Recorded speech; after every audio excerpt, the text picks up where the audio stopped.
Bahkan dengan tegasnya Imam Malik di saat Imam Syafi'i berguru kepada Imam Malik, kamu sudah cukup berguru sama saya, ini saya kasih uang, kamu cari guru lagi. Itu guru. Mun saja kan, aku sabur udah mau mulai cokokan kowe lah.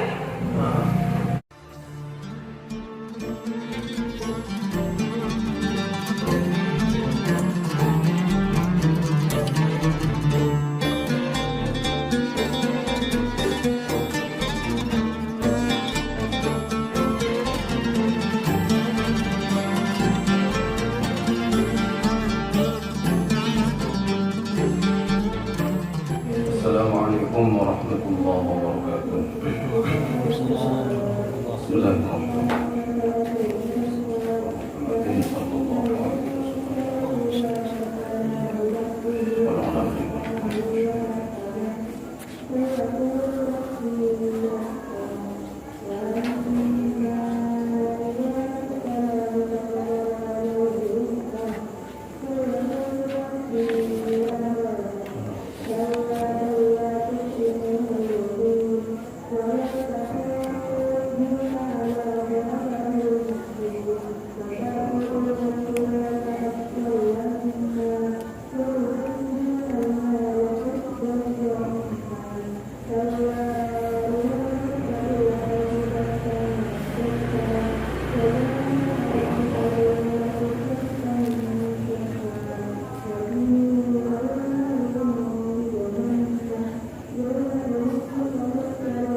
الفاتحة. أعوذ بالله من الشيطان الرجيم. بسم الله الرحمن الرحيم. الحمد لله رب العالمين الرحمن الرحيم مالك يوم الدين إياك نعبد وإياك نستعين اهدنا الصراط المستقيم صراط الذين أنعمت عليهم غير المغضوب عليهم ولا الضالين.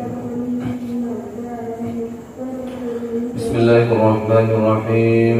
الحمد لله رب العالمين وبه نستعين على أمور الدنيا والدين والصلاة والسلام على أشرف المرسلين سيدنا ومولانا محمد صلى الله عليه وسلم وعلى آله وصحبه أجمعين. سبحانك لا علم لنا إلا ما علمتنا إنك أنت العليم الحكيم. رب اشرح لي صدري ويسر لي أمري واحلل عقدة من لساني يفقهوا قولي. اللهم ارزقنا فهم النبيين وحفظ المرسلين وإلهام الملائكة المقربين. اللهم إنا نسألك عنك جميع ما حفظناه وما نحفظه من العلوم والمعارف حتى تنزه علينا في وقت احتياج إليه لا حول ولا قوة إلا بالله العلي العظيم. قال المصنف الشيخ الإمام أبي زكريا يحيى بن شرف الدين النووي الشافعي رحمه الله تعالى ونفعنا بعلومه وبأسراره وخصوصيته في الدارين آمين.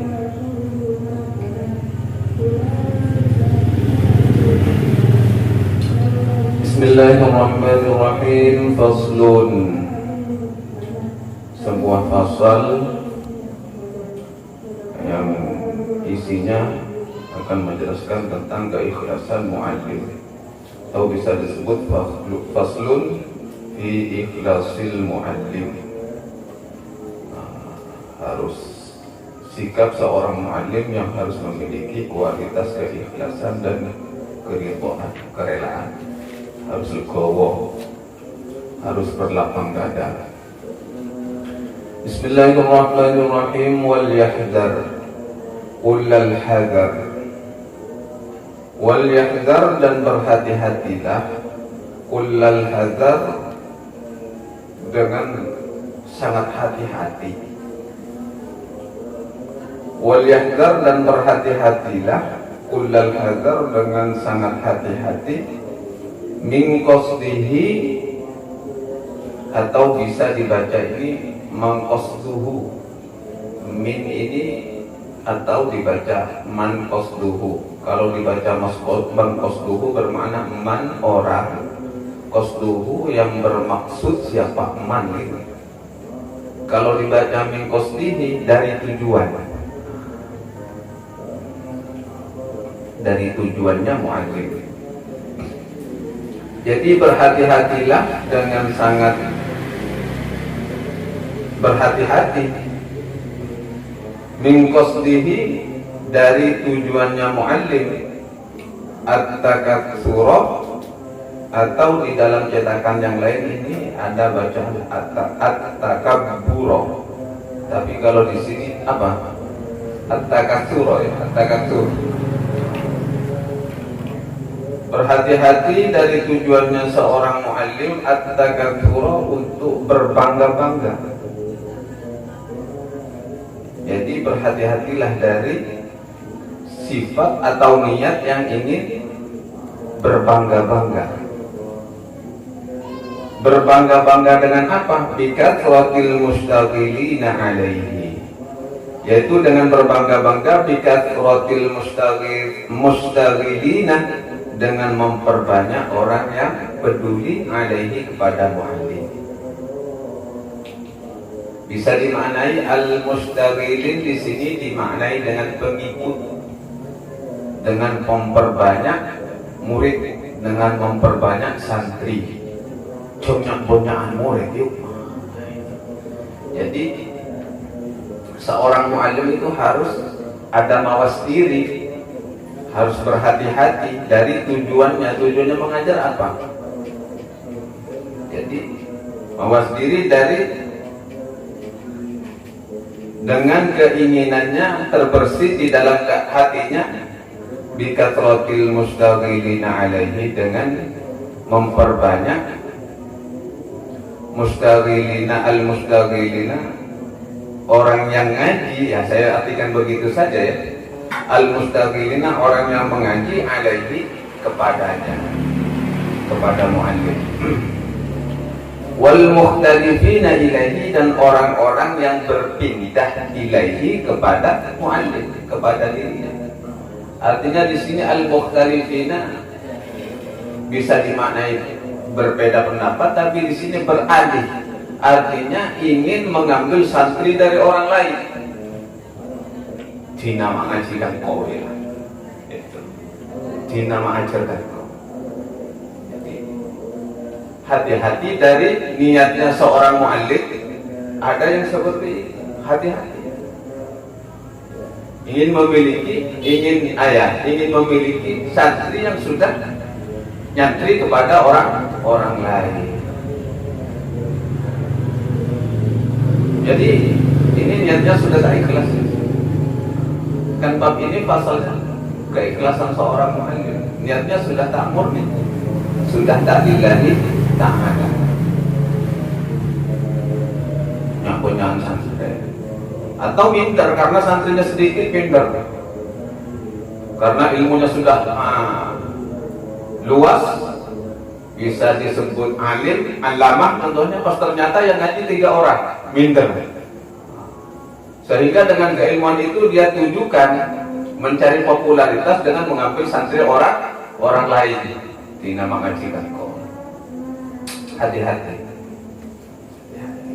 kata Imam Nawawi. Terus selanjutnya, wal yahzar min karahatihi qira'ata ashabihi ala ghairihi. Wal yahzar, dan juga berhati-hatilah siapa muallim, min karahatihi, dari rasa tidak sukanya muallim. Min karahatihi, dari rasa tidak sukanya muallim, qira'ata ashabihi, terhadap bacaan muridnya. Artinya qira'ata ashabihi, terhadap bacaan muridnya, ala ghairihi, kepada orang selain dirinya. Jadi berhati-hati dari rasa tidak suka seorang guru di saat muridnya mengaji kepada selain dirinya. Biasanya kan sering muncul itu. Wah, makas ngaji dasar. Jadi hati-hati. Ini penekanannya berat sudah. Bagi guru ini sudah berat ya. Bagi guru. Karena yang sering terjangkit penyakit hati itu biasanya orang alim. Mau orang awam tak kira penyakit hati. Apa yang mau dibanggakan dari orang awam itu? Makanya Rasulullah penekanannya harus ikhlas. Seperti pembahasan sebelumnya, tujuan kalian mencari ilmu itu apa?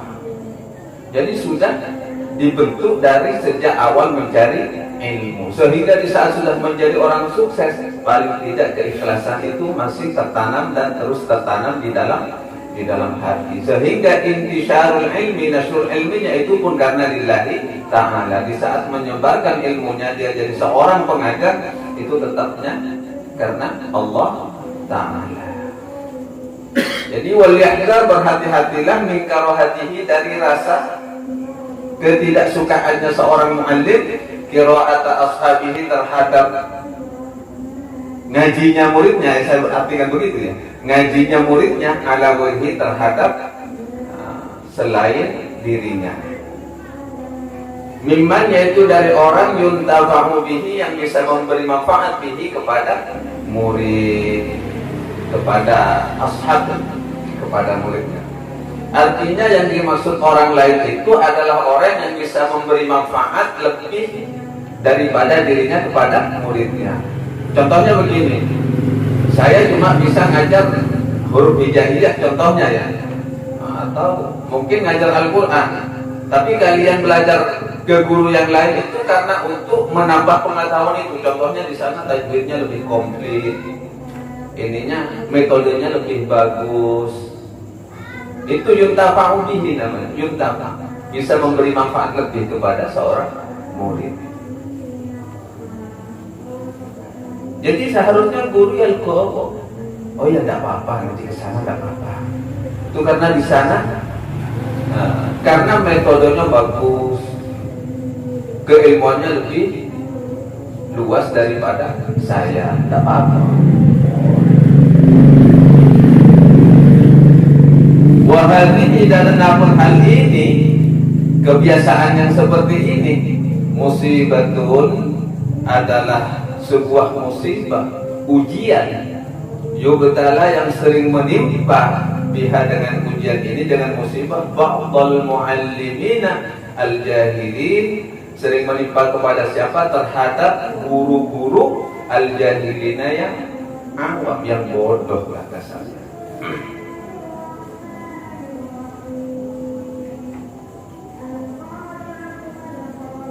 Ini seringkali menimpa kepada guru-guru yang awam.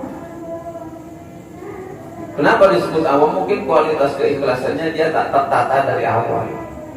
Tujuannya nyari ilmu apa?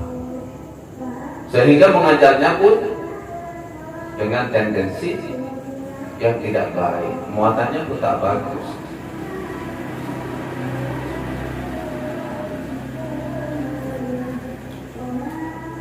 Wahia dalalatun, dan hal yang demikian ini dalalatun sebagai tanda, bayinatun yang sangat jelas, min sahibiha, bagi orang yang tertimpa musibah. Artinya bagi seorang muallim al-jahili, bagi orang yang min sahibiha, bagi orang yang muallim jahili, sehingga musibah seperti ini sering menimpa dirinya. Menjadi dalil jelas tentang apa? Ala su'i niyatihi, terhadap buruknya niatnya muallim, wa fasadi qawiyatihi, dan rusaknya hatinya seorang muallim. Tandanya sudah jelas kalau begitu.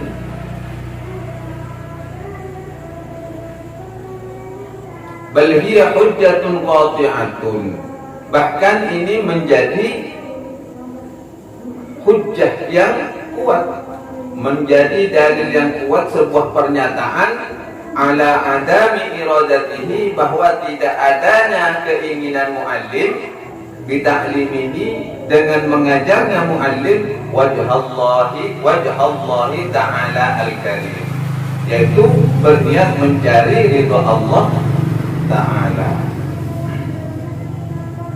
Bahkan ini menjadi hujjah yang kuat, menjadi sebuah alasan, menjadi sebuah patokan bahwa dia mengajar itu bukan karena Allah. Jika demikian ini terjadi, dia mengajarnya sudah jelas itu. Tidak adanya keinginan di dalam dirinya, di dalam pengajarannya itu, di dalam pendidikannya, mendidiknya seorang muallim kepada murid. Tidak ada apa? Ya tidak ada keinginan untuk meraih ridha Allah Subhanahu wa ta'ala. Harusnya kan kalian mengajar ini karena ikhlas, karena ingin mendapatkan ridho Allah. Lalu kenapa kalian mengajar kok seperti ini? Ada kecemburuan yang tidak jelas.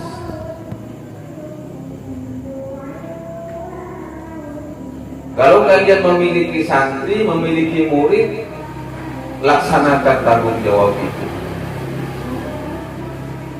Kalau tak memiliki murid, ya kalian tanggung jawabkan diri, akhlak kalian, didik sendiri akhlak kalian.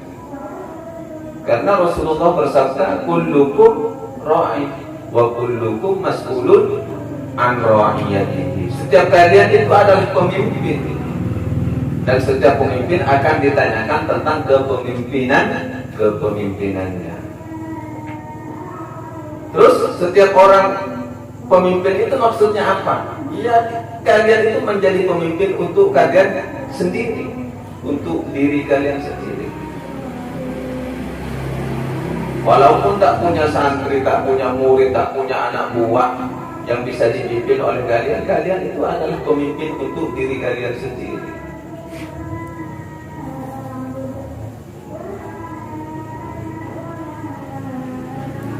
Setiap anggota tubuh ini kan pemimpinnya ya kalian sendiri. Tangan mau dididik kemana, kaki mau dilangkahkan kemana, kan? Yang mendidiknya ya kalian sendiri. Boleh di pesantren. Dan semua itu akan dipintai pertanggungjawaban di hadapan Allah kelak. Berkecuali acara apa ya? Ditanyakan di akhirat. Berkecuali siapa? Semua dipintai pertanggungjawaban. Bantangan yang itu apa? Sopona yang apa? Pada mak antara apa? Kopeng apa itu ngaji apa?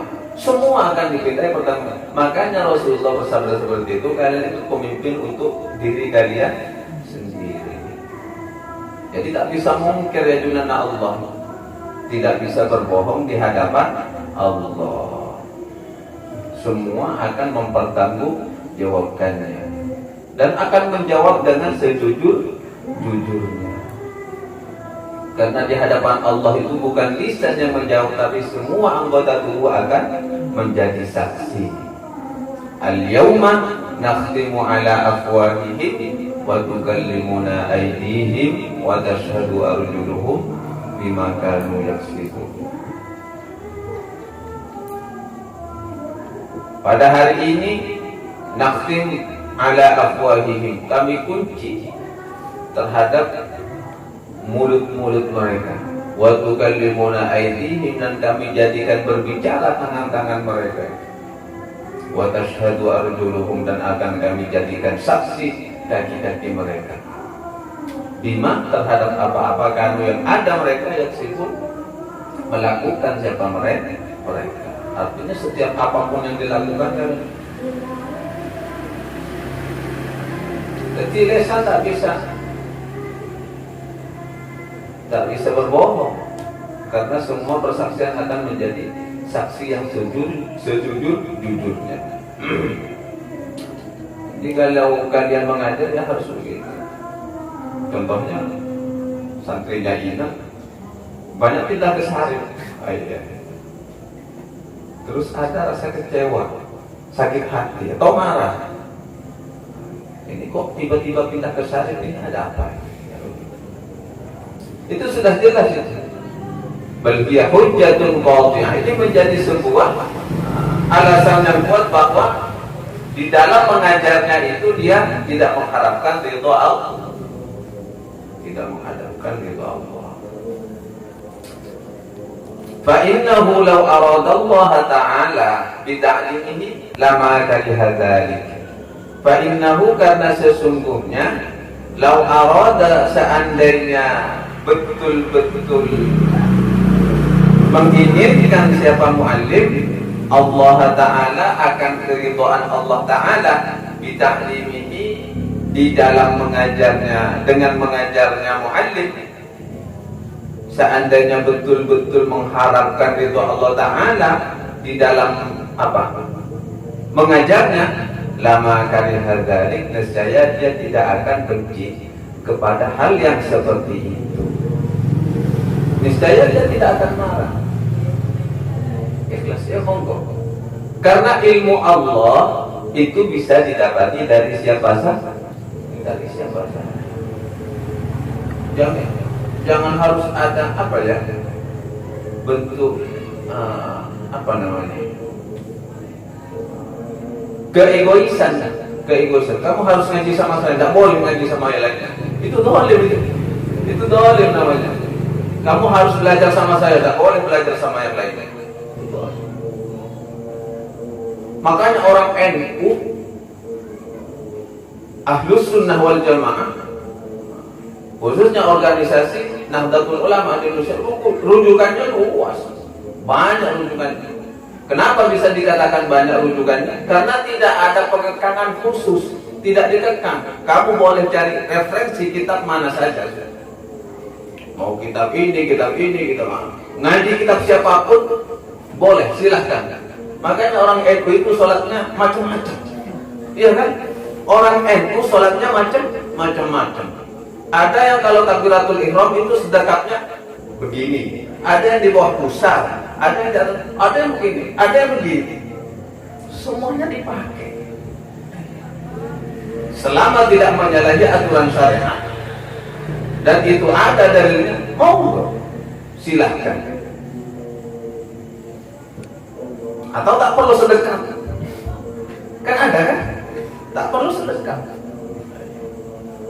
tapi siap-siap dibully kan begitu. Nolak aliran dimar ya. Kalau seandainya masih sholatnya itu sedekahnya masih di atas ini, di atas dada, atau ya apa ini, lambung kiri ya, lambung kiri, atau di bawah perut, itu semua ada dalilnya. Silakan saja, tak akan dibully, masih aman lah. Tapi kalau tak pakai sedekah itu pas mancing perangai ini ya. Hah? Ya siap-siap dibully, aliran tak beres kan. Karena tak umum. Tapi bagi orang yang ada yang paham hukum, ya itu ada dalilnya. Ada yang takbiratul ihramnya begini, Allah kan begitu kan. Ada yang begini, ada yang cukup Allah.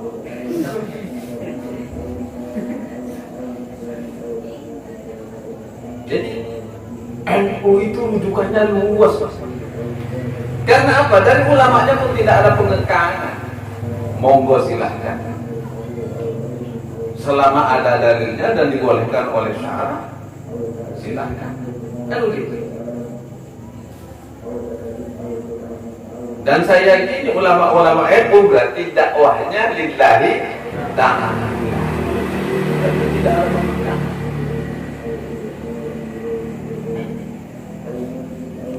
Ilmu itu luas, kok mau dikekang sama pendapatnya sendiri. Ilmu itu luas, pendapat banyak, jadi tak perlu ada pengekangan. Tapi kehati-hatian juga penting.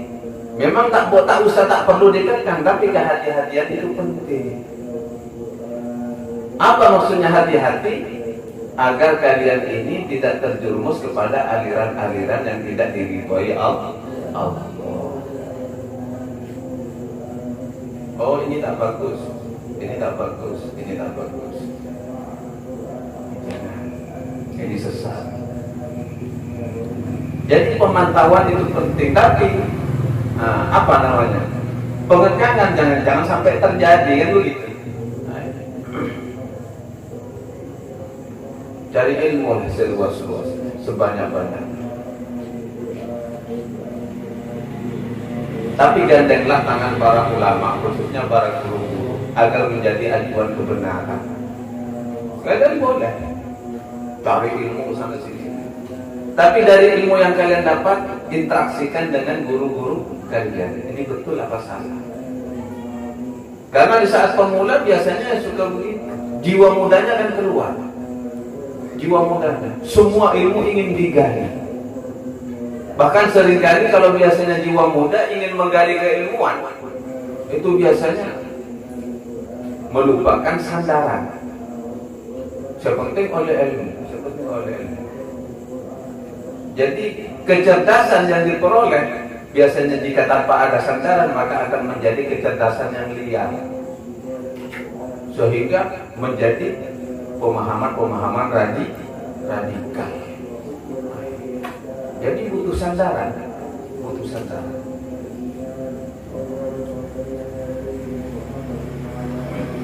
Bahkan Al-Quran sendiri, kalian memahami tanpa ada guru, menggali Al-Quran dengan kemampuan kalian tanpa ada guru, bisa-bisa saja. Tapi harus didiskusikan terhadap guru yang lebih paham. Biar guru tidak boleh ngekang juga etikanya guru. Tidak boleh begini, tidak boleh begitu. Ini etikanya guru. Harus memberikan kebebasan sebebas-bebasnya, tapi tetap dalam pantauan. Ada tradisi di Hadramut ini, tradisi ungkapan di Hadramut ini. Tayr ya tayr, kan? Wahabduka bina, terbanglah engkau wahai burung kemana saja engkau suka. Wahabduka bina, namun kendalimu tetap ada dalam genggamanku, kata seorang guru. Silahkan, burung itu disuruh terbang, mencari makan kemana saja dia suka. Tapi di saat tersesat seekor burung itu yang terbang bebas, sang pemiliknya akan menarik kendali yang diikatkan kepada guru. Jadi guru akan terus seperti itu, memantau, bukan melarang. Jadi nantinya akan memberikan pandangan ini bagus, ini tak bagus. Jadi bukan langsung dikekang di kurung ya, itu zalim namanya.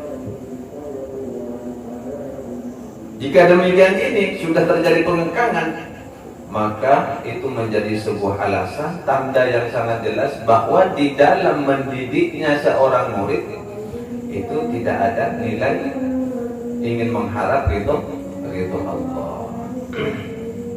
Karena kalaupun seandainya secara pasti dia itu mengharap ridho Allah, lama kali maka dia tidak akan marah atau tidak akan benci kepada hal yang seperti itu. Silahkan kalian berkreasi, monggo. Bahkan Kiai As'ad itu pesantrennya kan pesantren salaf ya, pesantren salaf kan. Tapi Kiai As'ad itu pernah dawuh engkau terop tang santre balina santren Sunan Ampel kan ngaruh dawuh lagi saya ingin, saya bercita-cita ini kalian ini seperti santri Sunan Ampel. Ada yang jadi sastrawan, ada jadi seniman, ada jadi fuqaha, ada jadi hufadzul Quran, ada macam-macam semua. Jadi tak terfokus. Artinya apa? Penggalian dari ilmu itu memang dibolehkan sama Gasna. Tak waktu ngaji ketam,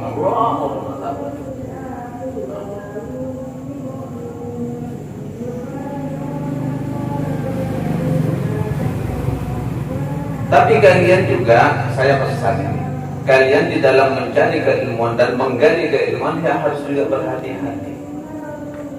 Jangan terlampau bebas, hati-hati. Harus ada kendali di dalam diri kalian.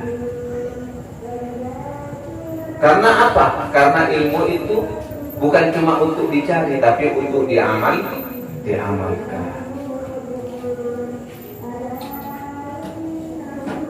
Jadi seorang mu'allim harus memiliki sifat kebijaksanaan.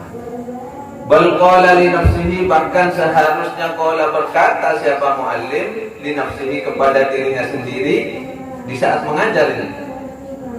Bal qala li nafsihi, hendaknya qala berkata siapa mu'allim li nafsihi untuk dirinya sendiri, aku ini aradtu ta'ata bi ta'limihi wa qad hasaltu. Aku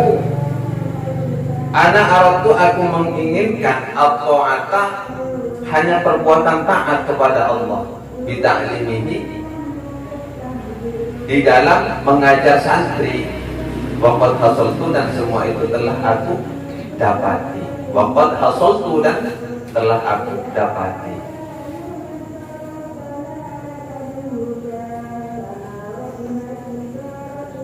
Jadi jika muncul bersitan-bersitan di dalam hati, bisikan-bisikan ketersinggungan jika ada muridnya ngaji kepada orang lain, ungkapkan seperti itu saja. Saya ini mengajarkan hanya ingin berbuat taat kepada Allah dan mengamalkan ilmu saja. Jadi sadarkan jiwa kalian dengan ungkapan-ungkapan seperti ini. Dan juga wahuwa, dan dia murid, maksudnya qasada bi qiraatihi, bermaksud dengan pelajarannya ala ghairi, terhadap orang selainku, ziyadatan ilmin, sebagai bentuk mencari tambahan ilmu, ziyadatan ilmin, untuk menambah ilmu. Jadi kan begitu. Oh iya, kok kan kurang ilmu, kan minim keilmuan saya, pengetahuan saya sangat minim. Jadi dia mencari ke sana untuk mencari tambahan ilmu. Insya Allah, jika itu dilakukan akan muncul keikhlasan, akan menyadarkan diri posisi sebagai guru itu apa, karena manusia tidak sempurna. Manusia itu serba kekurangan. Jadi jangan sampai kalian ini di saat mendidik seorang murid menganggap diri kalian itu adalah sempurna.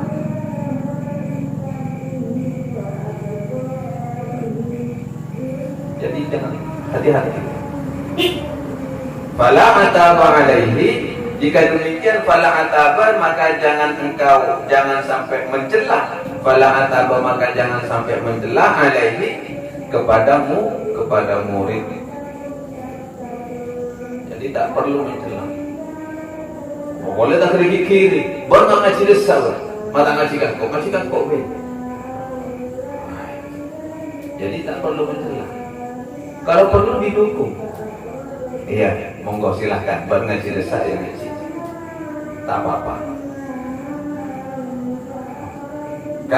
Karena ilmu, setiap ilmu dari ilmu Allah, seringkali Allah tanamkan di setiap hati hamba. Jadi tak serta-merta kita tanam dinari manolong, tidak. Tak isabat dengan syarif manolong. Ilmu itu Allah sebarluaskan. Sehingga dengan penyebarluasan ilmu itu ada bentuk sosial. Jadi sesuatu yang tidak ada di syarif mungkin ada di inang. Jadi sesuatu yang tidak didapati mungkin ada di putra. Jadi interaksi itu enak, indah dunia itu kalau diambil hikmah. Bahkan dengan tegasnya Imam Malik di saat Imam Syafi'i berguru kepada Imam Malik, kamu sudah cukup berguru sama saya, ini saya kasih uang, kamu cari guru lagi. Itu guru. Mohon saja kan, tak usah guru dan mampunya cokokkan kowe ya. Imam Malik, waktu Imam Syafi'i ini berguru kepada Imam Malik, sekian lama selesai semuanya. Lulus lah anggapannya ini bahasanya. Imam Malik itu berkata kepada Imam Syafi'i, sekarang kamu sudah lulus dan semua ilmu saya sudah saya berikan kepada kamu. Ini saya kasih uang. Samu ya, Pak beda guru kalian. Mendat ya. Coba beda itu. Tapi ada banyak guru yang seperti itu. Di zaman sekarang masih ada. Contohnya seperti itu, ada beasiswa. Kamsir, kan bentuk beasiswa sama kan bentuknya. Mungkin Imam Malik dulu bahasanya belum ada beasiswa kan, tapi bentuknya bekal. Syafi'iyah, ini saya kasih uang kamu cari guru lain. Ilmu saya sudah kamu kupas habis. Ilmu saya sudah mentok. Tidak melebih-lebihkan Imam Malik. Kapasitasnya seperti itu, Imam Malik memberikan pelajaran kepada Imam Syafi'i, ya seperti itu, tak melebih-lebihkan. Tunggu dulu, saya mungkin ada ilmu baru. Tidak begitu. Ada ilmu baru bagaimana? Kan kita ngaji lagi ya berarti guru kan? Jadi dengan keikhlasan seorang guru ya seperti itu pada murid. Kalau sekarang kan sudah bahasanya beasiswa. Cuma walaupun bentuknya lembaga, tapi itu sama kan, tidak ada bedanya dengan Imam Malik yang berkata seperti itu.